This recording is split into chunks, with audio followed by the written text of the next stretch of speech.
السلام علیکم۔ آج آپ سے یورپ کے ایک ملک ہنگری سے مخاطب ہوں، اس کے کیپٹل بڈاپسٹ سے۔ یہ بڑا ہی خوبصورت ملک ہے یورپ کا، لیکن لینڈ لاک کنٹری ہے، یعنی اس کے ارد گرد کہیں بھی سمندر نہیں ہے۔ آسٹریا، سلوواکیہ، رومانیہ اور کروشیا، سلووینیا، سربیا، رومانیہ کے یہ سینٹر میں یہ ملک ہے۔ خوبصورت دریا، پہاڑ اور بہت ہی خوبصورت ملک ہے۔ اس کا کیپٹل بڈاپسٹ ہے، اور بڈاپسٹ جو ہے دریائے ڈینوب، جو یورپ کا بڑا ہی خوبصورت اور بڑا دریا ہے، اس کے کنارے پر ہے یہ شہر۔ اور دریائے ڈینوب جو ہے یہ آسٹریا سے آتے ہوئے اور پیچھے سارے ملکوں کو کراس کرتے یہاں سے پھر رومانیہ میں انٹر ہو جاتا ہے۔ اس کے علاوہ یہاں پہ اس ملک میں بڑے خوبصورت جو ہے وہ بات ہیں،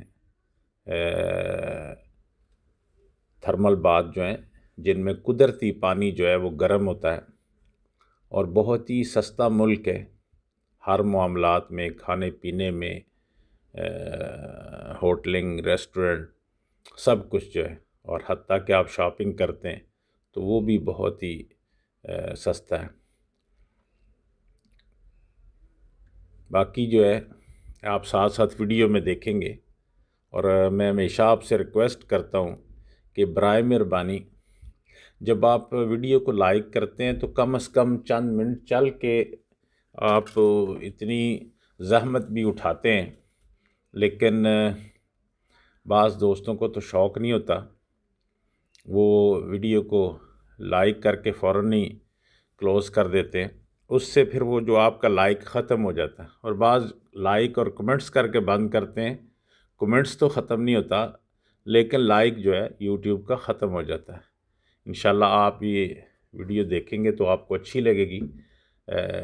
ہنگری اور اس کا علاقے جو ہیں بڑے خوبصورت جو علاقے، اس میں نے یہ شروع میں ہی صرف تھوڑی سی بات کی ہے، اور باقی جو ہے اس کو کوئی میوزک وغیرہ جو ہے ہلکا سا چلا دیں گے، تاکہ اس میں ریکارڈنگ نہیں کی۔